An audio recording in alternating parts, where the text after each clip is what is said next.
Buenas tardes. Muchas gracias por su asistencia a esta serie temática Los primeros 1000 días de vida de la biomedicina a la salud pública. El día de hoy nos toca platicar de animales de experimentación, una pieza clave para entender la programación del desarrollo.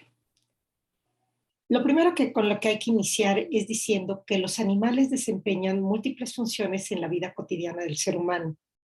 Funcionan como alimento, también los utilizamos como transporte, en el trabajo, ropa, compañía, mascotas y en la investigación científica.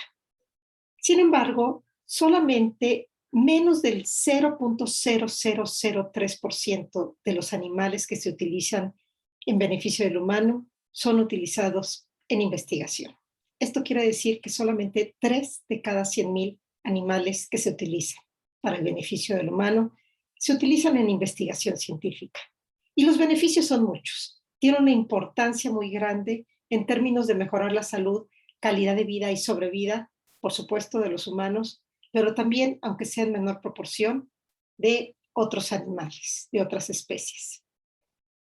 Ha surgido información muy valiosa gracias a la experimentación con animales. De aquí han salido vacunas, muchos fármacos para ayudar o controlar padecimientos como obesidad, diabetes, hipertensión, cáncer, entre otras. Por ejemplo, un hallazgo muy importante que utilizó animales de experimentación fue el desarrollo de la vacuna contra la poliomielitis. Este virus era muy contagioso y tenía aterrado, sobre todo, había muchos brotes de polio durante el verano en épocas de calor. Y las vacunas desarrolladas por Salk y Sabin, en donde se requirieron de muchos animales de experimentación, cambiaron por completo, pues si no el rumbo de la humanidad, sí los veranos de los niños y la salud del humano.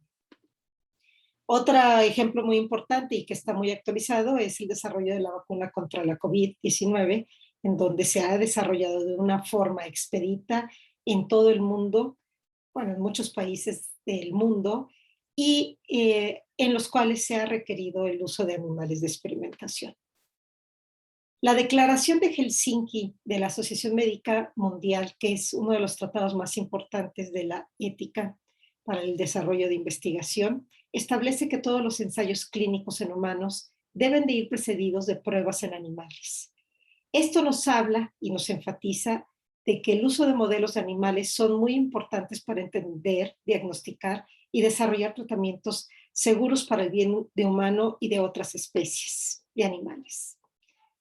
Pero no se puede trabajar libremente así con los animales en experimentación. Existen reglas y normas. Habitualmente, en todos los lugares donde se trabaja en animales de experimentación, existe un comité de ética de animales.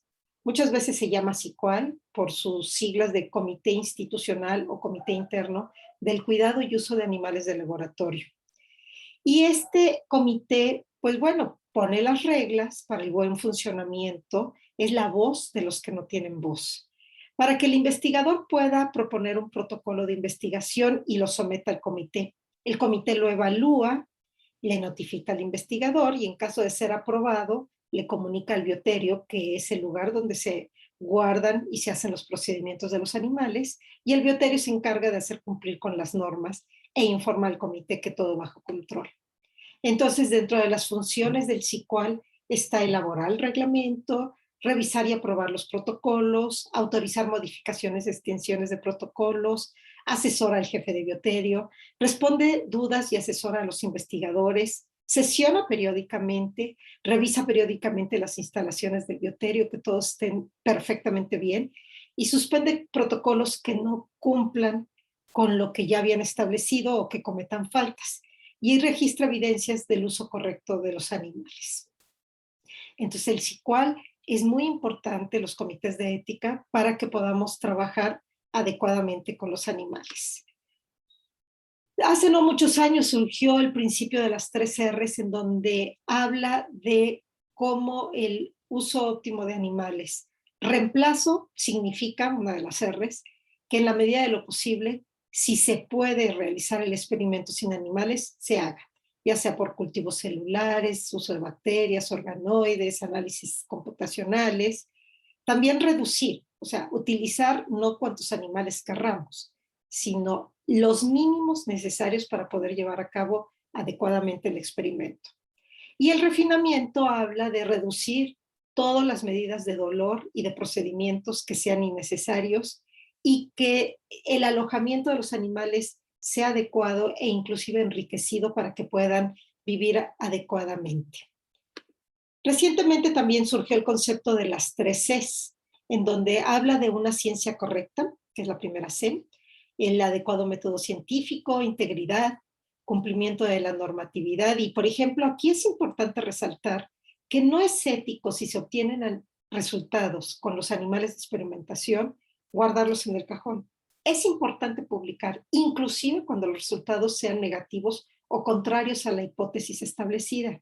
Y esto es importante porque para que otros investigadores no vuelvan a repetir un experimento que ya se realizó.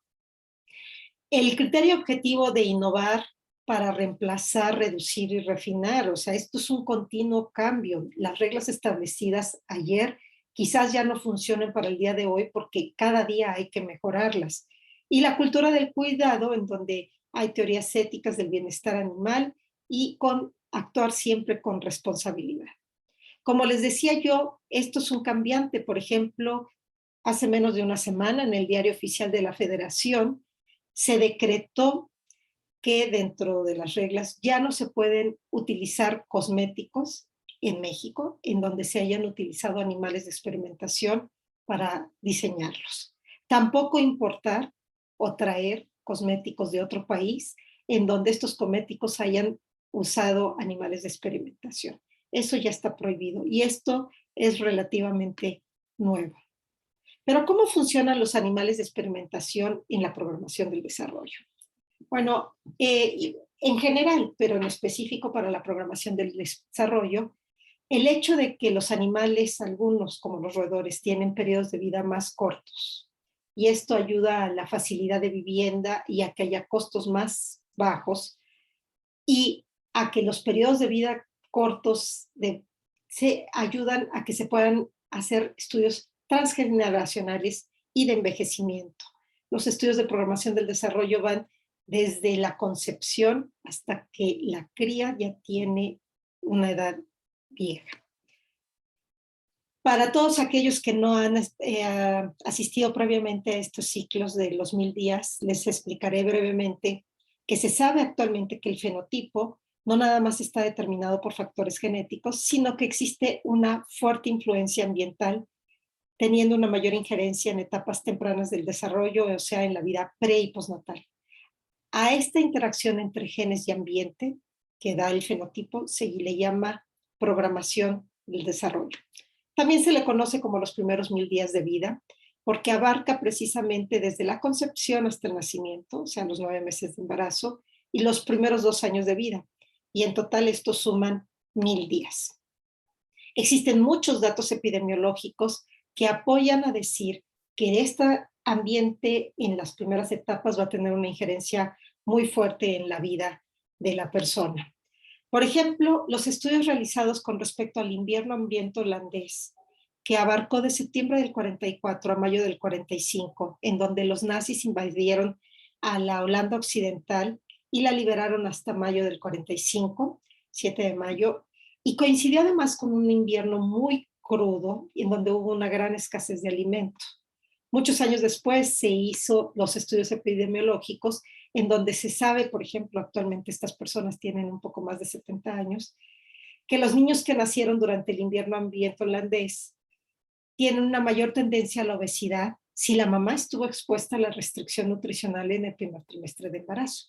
Pero si la restricción fue al final del embarazo, entonces hay una mayor incidencia de diabetes y de esquizofrenia. Y esto tiene que ver por la diferenciación cuando es la austeridad, si es al principio o al final del embarazo. También otro ejemplo epidemiológico muy importante es la gran hambruna china, que va de 1958 a 1961, donde tristemente murieron aproximadamente 45 millones de personas. Y hay evidencia de que los que sufrieron hambruna en la vida perinatal tienen mayor predisposición a presentar en la vida adulta hipertensión, diabetes, alteraciones metabólicas, entre otras muchas enfermedades.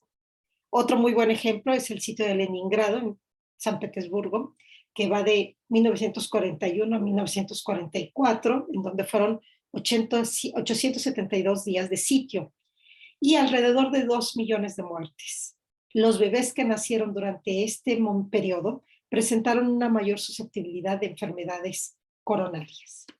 Sin embargo, a reserva de que exista una intervención, los estudios epidemiológicos solo pueden indicar asociaciones. Para demostrar causalidad en la programación del desarrollo, se requieren intervenciones en los estudios con humanos, como la dieta materna, el ejercicio o la administración de agentes farmacológicos. Los estudios epidemiológicos, si bien tienen un gran valor, hay muchas situaciones que funcionan como confusores, como por ejemplo el cigarro y el alcohol. Una mujer que fuma o que bebe, y en la hora de interrogarlas, ¿qué tanto es fumar poquito o mucho? ¿Cuántos cigarros? ¿Qué tan seguido? ¿Desde cuándo? Algunas por pena podrán decir que no fuman o dar una información errónea. Entonces, lo mismo para el alcohol. En este tipo de estudios se necesita una N muy grande y con análisis estadísticos sofisticados para poder llevar a conclusiones. Lo demás son asociaciones. A este concepto de la programación del desarrollo también se le llaman los orígenes en el desarrollo de la salud y la enfermedad, DOHA por sus siglas en inglés, y existe una sociedad internacional que establece que es importante realizar estudios donde se vean los retos, los mecanismos, cuáles son los efectos y proponer intervenciones. Los estudios con animales de experimentación nos permiten controlar estas posibles variables que generan confusión, como todo lo que es estilo de vida, y así poder cumplir con los 4 paradigmas del estudio, o sea, ver cuáles son las condiciones y los efectos, los mecanismos, y proponer intervenciones, en donde se controlan perfectamente todos los factores y se eliminan las diferencias por los estilos de vida. Se necesitan hacer estudios de programación del desarrollo con diferentes especies. Algunas son monotocas y otras son politocas. Esto quiere decir que tienen un solo bebé o que tiene su camada muchas crías. Existen diferencias entre estos dos tipos de especies monotocas y politocas. La mayoría de los estudios controlados en animales para evaluar la programación del desarrollo se han realizado con modelos de roedores. Los roedores son especies politocas, porque tienen muchas crías, que pueden llegar a tener hasta 16 crías. Altriciales quiere decir que son muy inmaduras cuando nacen. Y la suma de sus placentas con la biomasa de los bebés equivale a que una mujer diera luz a un bebé de 30 kilos. Esto nos habla claramente de una diferencia fisiológica muy grande entre estos roedores que tienen 16 crías y una mujer que nada más habitualmente tiene una. Muchas etapas del desarrollo que ocurren en la vida fetal en las especies precociales, que son las que nacen un poco más maduras, se producen durante la lactancia en los roedores. Entonces, es importante realizar estudios de fisiología comparativa entre las especies precociales y altriciales en relación con la programación del desarrollo. Las altriciales, por ejemplo, los roedores, tienen periodos cortos de gestación, son muy inmaduros al nacimiento, nacen habitualmente ciegos, sordos, con poca motricidad, incapaces de regular su temperatura y requieren muchos cuidados maternos mientras maduran, mientras logran abrir los ojos y tienen una mayor motricidad y regulan su propia temperatura. A diferencia de las especies precociales, que pueden ser, como ejemplo, los humanos, otros primates no humanos y la oveja. Nacen más maduros que los roedores, aunque también aquí tenemos una gran gama de madurez. Hay algunos animales que nacen e inmediatamente ya están caminando. En el caso del humano no, necesita de muchos más cuidados maternos en el momento del nacimiento.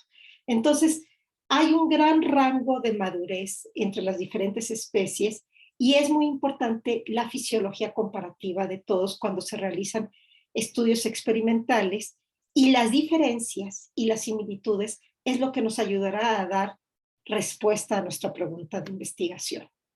Los modelos animales deben de ser elegidos según convenga por razones prácticas y teóricas. Obviamente, si no hay dinero ni instalaciones para costear modelos que sean con especies muy grandes, pues no se pueden utilizar. Y hay algo que es muy claro, no hay modelo perfecto aún para responder una pregunta específica. Todos los modelos son valiosos. Las especies más utilizadas en el área de la programación del desarrollo son los roedores, las ovejas y los primates no humanos. Y aquí posamos de las politocos y altricios inmaduros, la oveja que ya es precocial y que tiene la oveja a veces dos crías, a veces una cría, en proporción nacen más embarazos gemelares. Y en el caso de los precociales, que habitualmente son monotocos. Entonces es muy importante la realización de estudios comparativos. Ahorita voy a mostrar algunos estudios de relevancia con diferentes animales de experimentación en el área de la programación del desarrollo.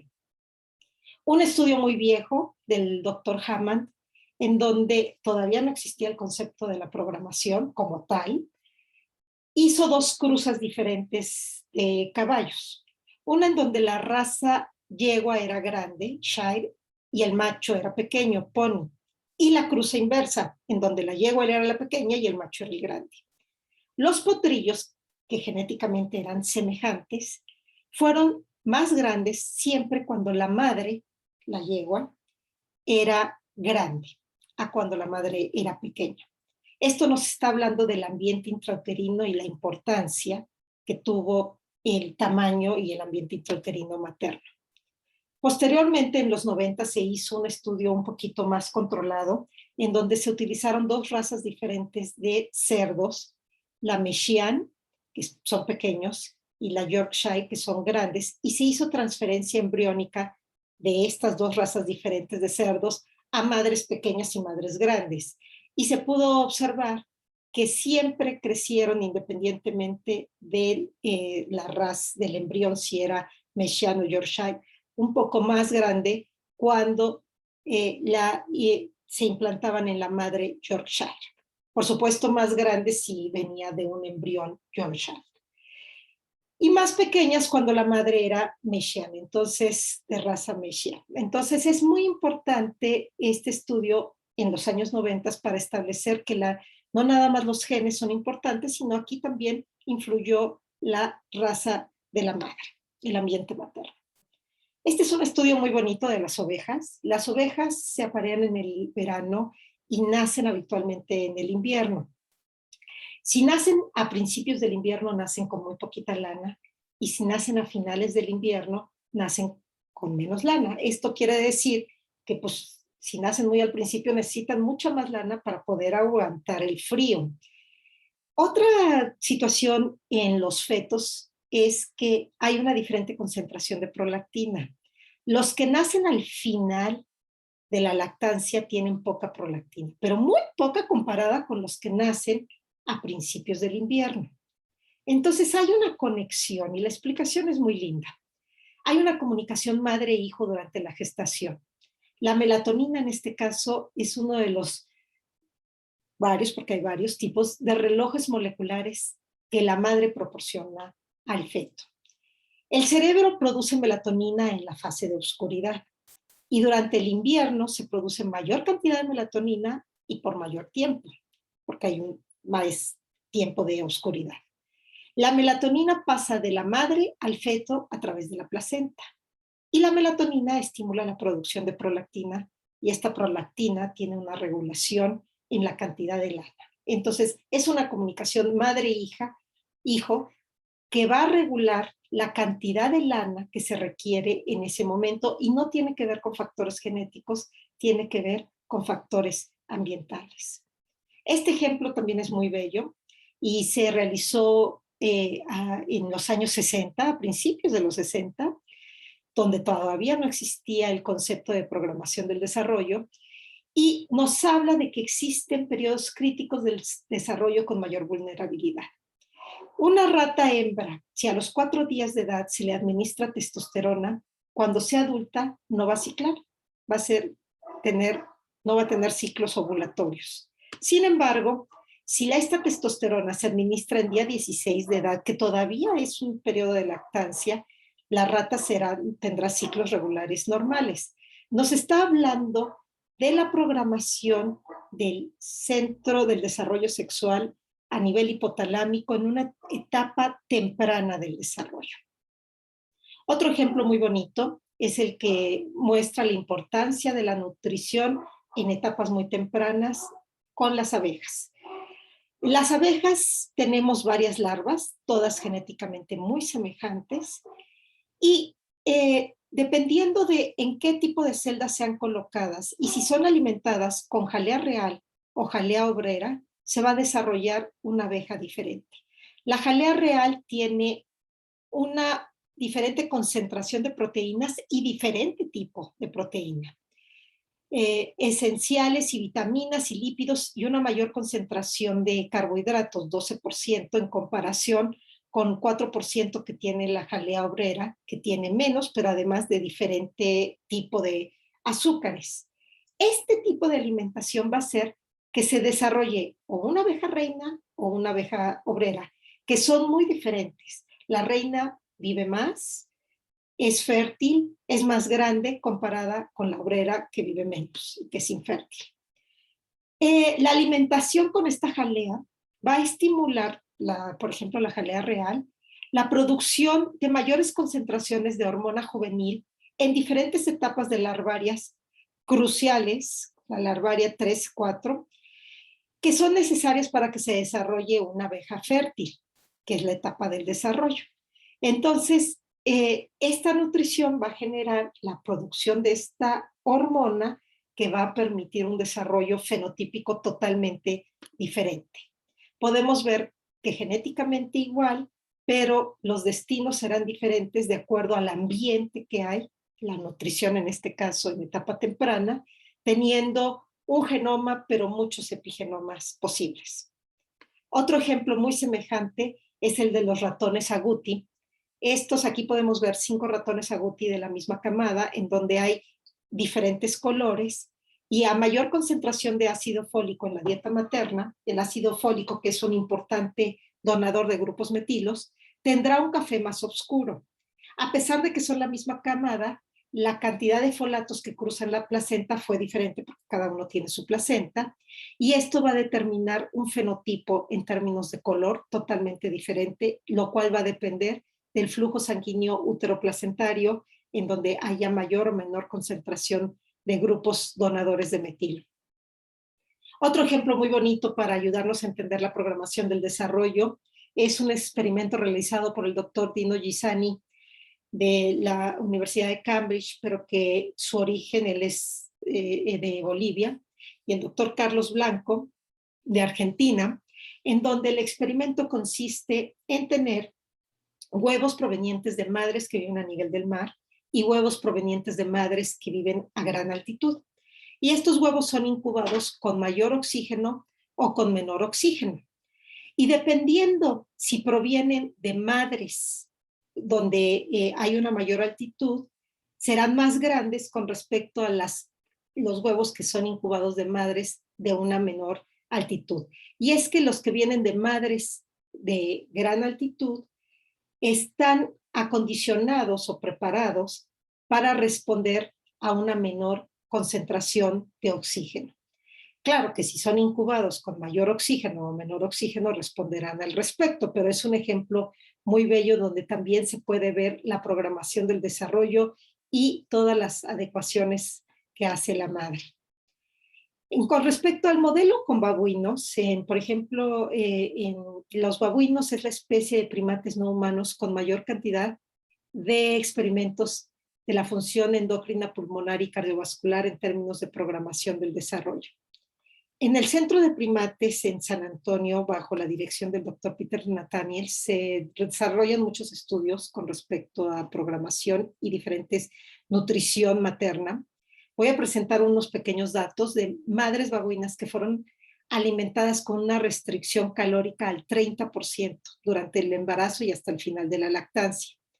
Las crías machos y hembras tuvieron una reducción de peso de entre el 12 y el 14% con respecto a las que fueron alimentadas con dieta control. En este centro de primates, en esta región, se pueden ver que hay las instalaciones perfectamente adecuadas con escalas electrónicas para poder medir el peso corporal diario, controlar la alimentación de forma individual y además, y poder llevar todos los registros, pero además hay áreas grandes donde el alojamiento permite la interacción física y social normal y se puede regular. Entonces aquí el factor sería la nutrición. Dentro de los resultados que tuvieron muchos, aquí podemos ver tejido cardíaco fetal entre hembras y machos de madres alimentadas con dieta control y madres restringidas calóricamente, y podemos ver que hay una mayor fibrosis en las restringidas, sobre todo en los corazones de los fetos con restricción intrauterina, Crecimiento hay una restricción del crecimiento. Y esto fue mayor en los machos que en las hembras, cuyas madres fueron restringidas.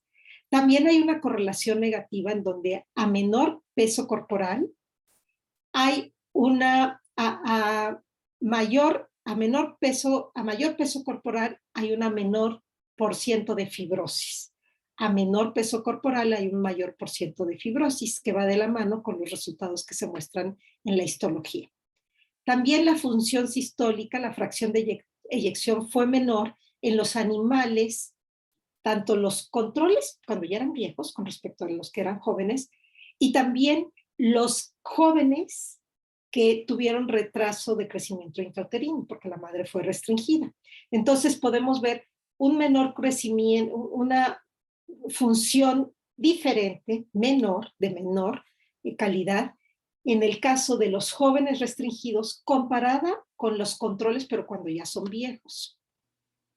En nuestro grupo de trabajo, en el Departamento de Biología de la Reproducción, en el Instituto Nacional de Ciencias Médicas y Nutrición Salvador Subirán, trabajamos con 2 modelos de experimentación utilizando la rata Wistar. En uno utilizamos restricción proteínica materna y en otro utilizamos obesidad materna. En el caso de la restricción proteínica, pues hay menor concentración de proteínas y en el caso de la obesidad materna se incrementa la concentración en la dieta de calorías a través de grasa con manteca de cerdo. Es algo importante mencionar entre los diferentes modelos, por ejemplo, en los mismos roedores, la ratona tiene una baja conducta materna comparada con la rata, que tiene una gran conducta materna. En el caso, por ejemplo, de las ovejas, los modelos de obesidad son muy sencillos porque la oveja, como el humano, sigue comiendo, aunque ya no tenga hambre, pero se le antoja, lo ve, sigue comiendo. La rata no, la rata regula su ingesta calórica. Entonces, este modelo de obesidad materna es complejo porque la rata come menos, pero pues ya le pusimos en la dieta mucha manteca de cerdo. Y luego las crías, es muy importante, son alimentadas toda su vida con dieta control. Entonces, cualquier efecto que veamos va a ser por la nutrición materna. En estos 2 tipos de modelos diferentes estudiamos desde la vida fetal, neonatal, pubertad, cuando son jóvenes, cuando son adultos maduros y hasta su vejez. También hacemos estudios transgeneracionales, principalmente por la vía materna, pero también por la vía paterna. Nada de esto, estudio del ciclo de vida completo, podríamos hacerlo, ni estudios transgeneracionales, si no tuviéramos un modelo de experimentación con ciclos cortos de vida, como en el caso de los ratas. Disculpen. ¿Qué estudiamos? Pues estudiamos muchas cosas: la lactancia, metabolismo, desarrollo sexual y función reproductiva, función neuroendocrina, conducta, ansiedad, memoria, aprendizaje, envejecimiento. Y muy importante, diseñamos experimentos, por ejemplo, para envejecimiento, pues la cría tiene más de 10, la camada tiene más de 10 crías aproximadamente la mitad machos, la mitad hembras, y utilizamos en las diferentes ventanas una cría diferente. Para el caso de la restricción proteínica, tenemos ratas preñadas y lactantes. Aquí estudiamos las ventanas de gestación y lactancia con la restricción proteínica. Tenemos el grupo control, que son alimentadas con dieta control, el grupo restringido, que es R, con dieta restringida en proteína, en ambos periodos control, en ambos periodos restringido, únicamente restringido durante la lactancia y únicamente restringido durante el embarazo.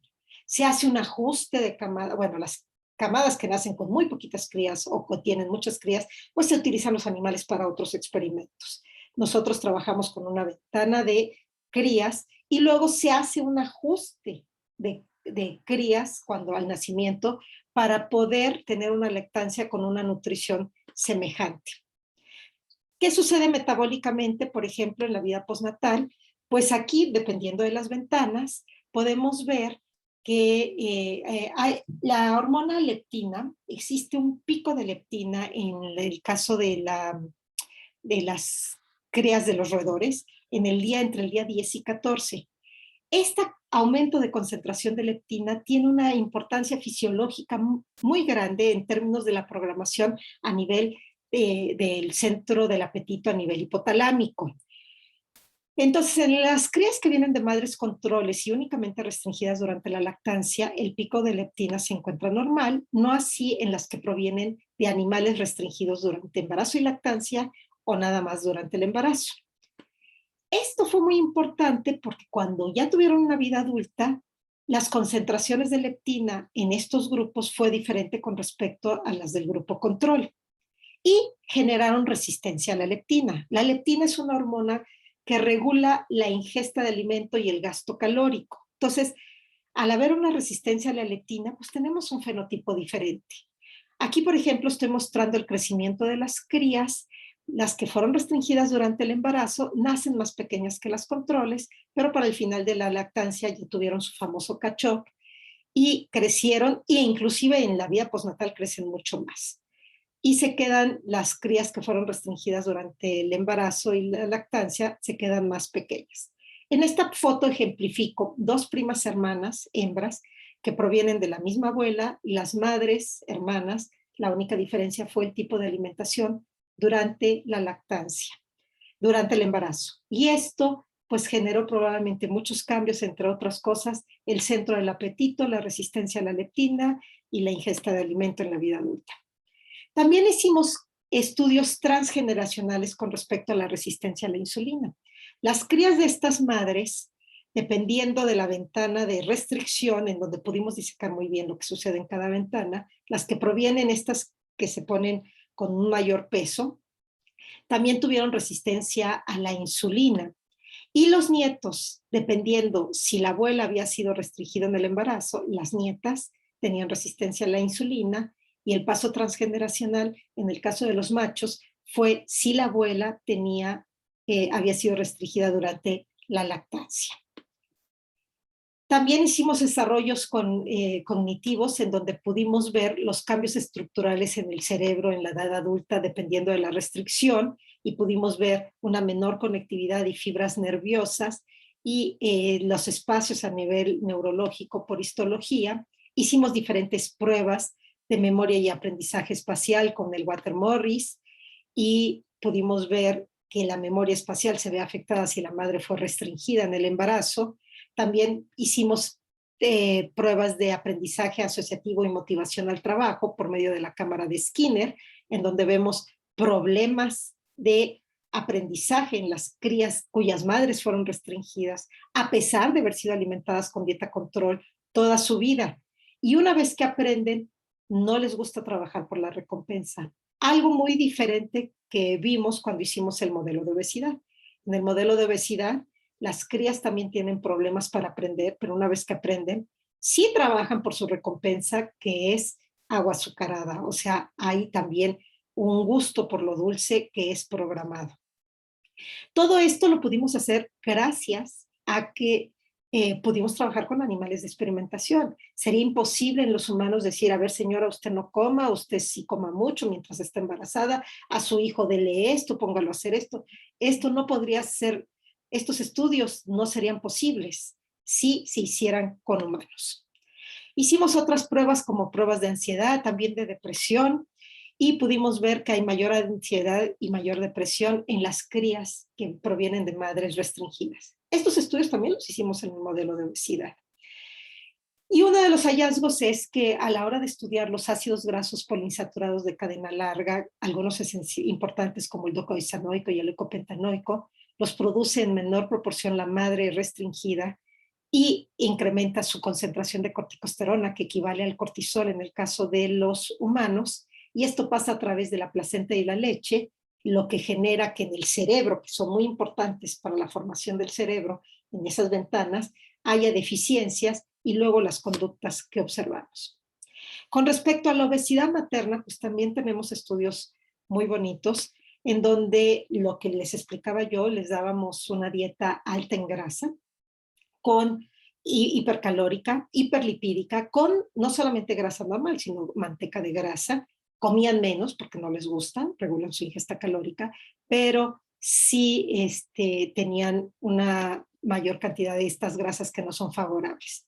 Las crías de madres obesas tuvieron problemas metabólicos en la vida adulta y, por ejemplo, cuando estudiamos genes diferencialmente expresados en el hígado y en el tejido adiposo de estas crías de madres obesas, pudimos ver que hay a la baja, a diferencia de cuando estudiamos los mismos genes, pero en obesidad, pero no por programación, sino por dieta.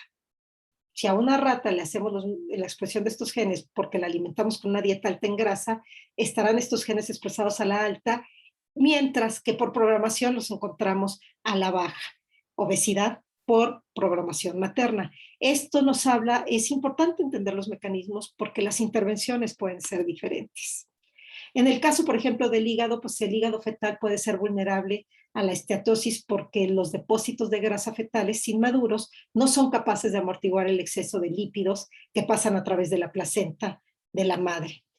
Y desde el hígado fetal hay una acumulación de grasa, lo que va a generar que aunque esta rata sea alimentada con dieta control en su vida postnatal, ya hay un incremento de lipogénesis de novo con reducción de oxidación de ácidos grasos.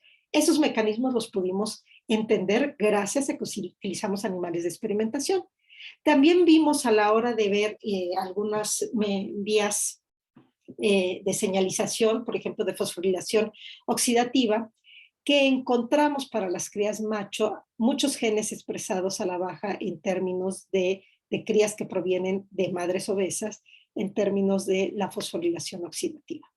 Cuando analizamos, por ejemplo, la grasa, les decía yo, estudiamos a todos los niveles, pero cuando estudiamos la grasa, pues cuando las ratas son jóvenes, las crías de madres obesas y controles, hembras y machos, pesan semejante, pero ya desde edades jóvenes acumulan más grasa machos y hembras, las que provienen de madres obesas, mucho más los machos. Y cuando hicimos la expresión diferencial de genes adipogénicos por RT-PCR, pudimos ver que es diferente en macho y hembra, y hay una expresión regulada a la baja en los machos y en las hembras, muy poquitas diferencias, y son reguladas a la alta. La asociación funcional de la expresión de estos genes, pudimos ver, por ejemplo, que los machos, la expresión baja de genes está asociado a vías de proliferación, y en el caso de la hembra, a la expresión a la alta de genes asociados con la acumulación de grasa.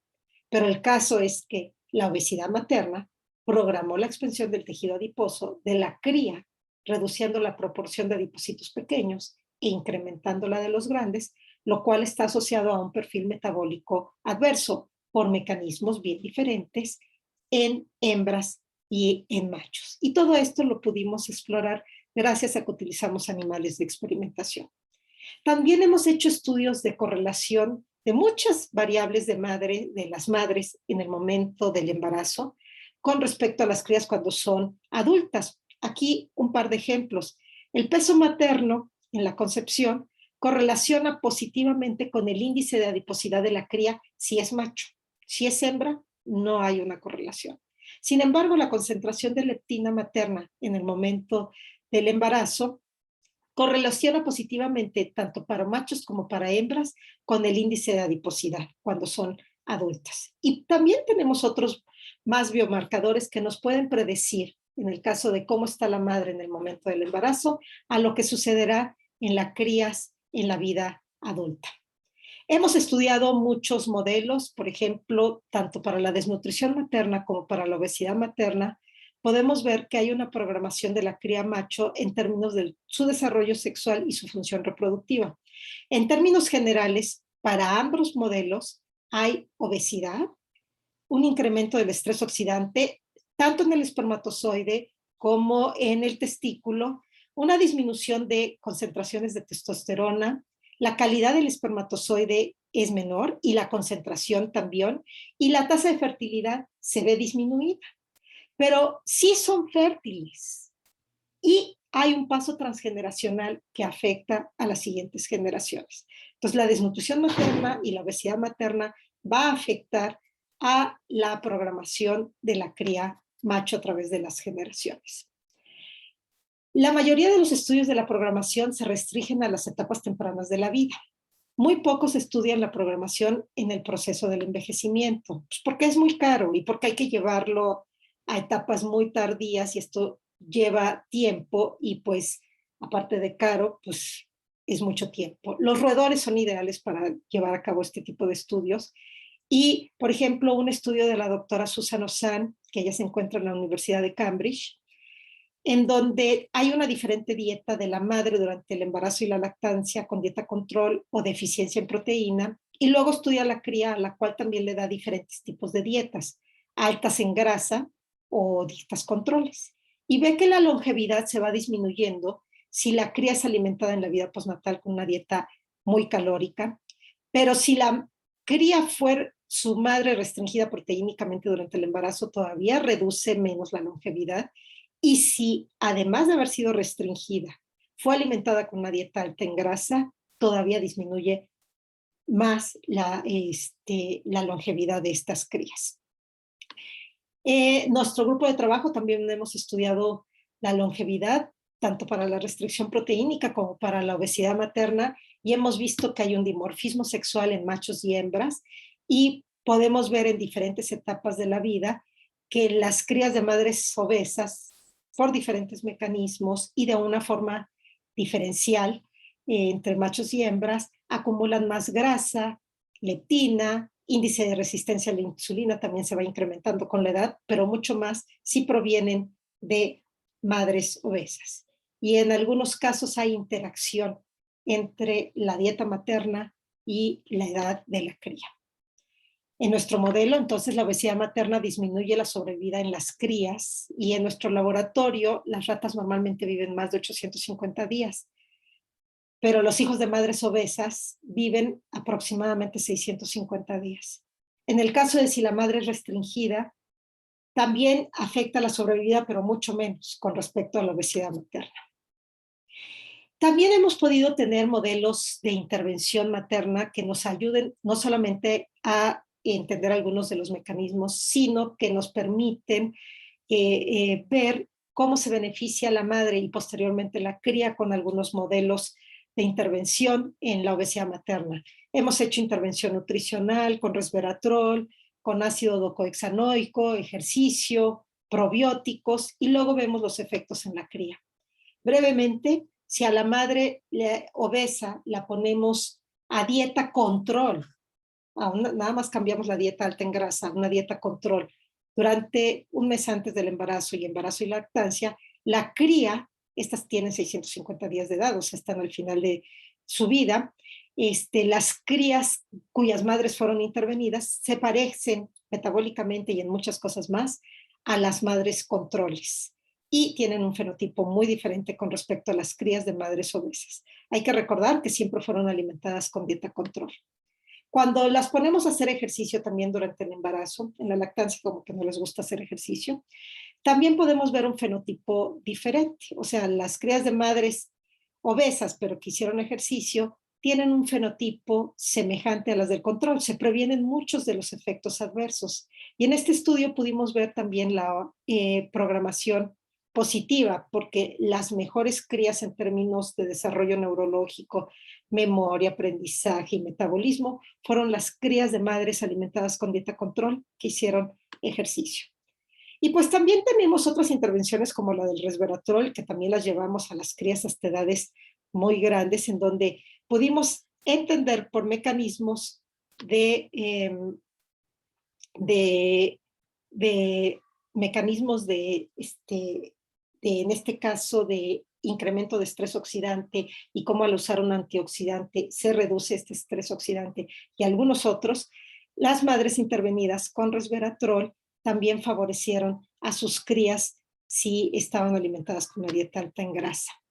Entonces, todos estos estudios nos permiten entender no solamente pues que se acorta la sobrevida, sino la calidad de la vida es peor por todos los problemas que presentan a todos los niveles.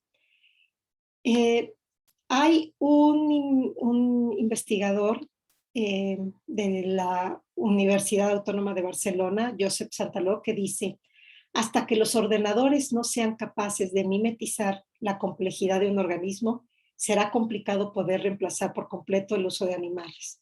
O sea, ¿qué más quisiéramos que ya no tener que usar animales de experimentación?